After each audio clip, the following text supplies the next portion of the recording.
Hi friends, வணக்கம். இன்றைக்கி நம்ம பார்க்க போகிற ரெசிபி பீஸ் புலாவ் வந்து எப்படி செய்கிறதுன்னு பார்க்கலாம்.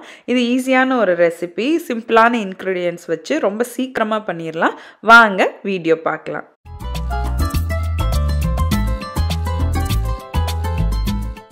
நான் பாஸ்மதி ரைஸ் வந்து எடுத்து வச்சுருக்கேன் பீஸ் புலாவ் செய்கிறதுக்கு. இந்த பாஸ்மதி ரைஸ் வந்து நான் இந்த கப்புனால் 2 கப் வந்து ரைஸ் எடுத்திருக்கேன்.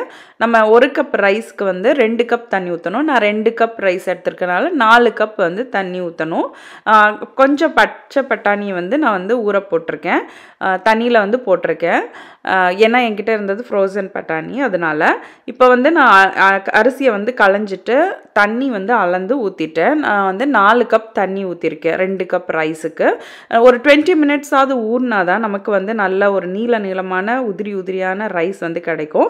இப்போ நான் வந்து எந்த எண்ணெய் வேணாலும் நீங்கள் எடுத்துக்கலாம். நான் கொஞ்சமாக எண்ணெய் அப்புறம் வந்து நெய் சேர்த்துருக்கேன்.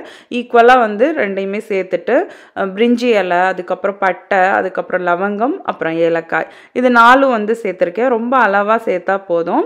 நான் வந்து 2 கப் ரைஸுக்கே இவ்வளோ தான் வந்து சேர்த்தேன். அந்த ஒரு ஃப்ளேவர் மட்டும் வந்தால் போதும். இப்போ வந்து இதுக்கு நான் இஞ்சி பூண்டு விழுது, அதுக்கப்புறம் பச்சை மிளகாய், இதோட காரம் தான் வந்து இந்த பீஸ் புலாவுக்கு வந்து வரும்.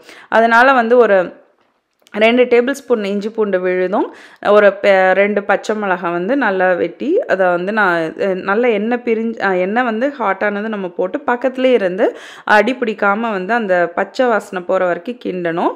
அடி பிடிச்சா கசப்பு வரும், பச்சை வாசனை போகலைனாலும் கசப்பு வரும். அதனால் வந்து நல்லா கரெக்டாக வந்து பக்கத்துலேயே நம்ம இருந்து வதக்கிட்டு அதுக்கப்புறமா வந்து பச்சை பட்டாணியை வந்து இதோட போட்டு ஒரு 3 மினிட்ஸ் வந்து இதில் நம்ம வதக்கினா போதும். ஏன்னா அதுக்கப்புறம் ரைஸ் வேகும் போதே பட்டாணியும் சேர்ந்து நல்லா வெந்துடும்.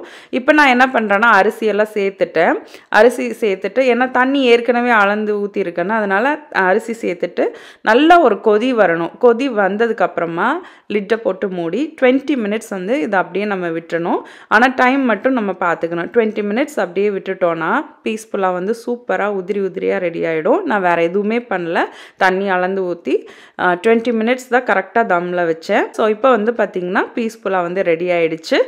லாஸ்ட்டாக வந்து கொத்தமல்லி போட்டு இதை அப்படியே நம்ம கிளறி நல்லா போட்டு கிண்டாமல் அடியிலேருந்து மெதுவாக எடுத்து அப்படியே உதிர்த்து விடணும், இல்லைன்னா கட்டி ஆகிடும். அதனால் சூடாக இருக்கும்போதே நம்ம உதிர்த்து விட்டுட்டு இதை வந்து ஹாட் பேக்கில் நம்ம மாற்றி வச்சுக்கலாம். ஈஸியான பீஸ் புலாவ் வந்து ரெடி.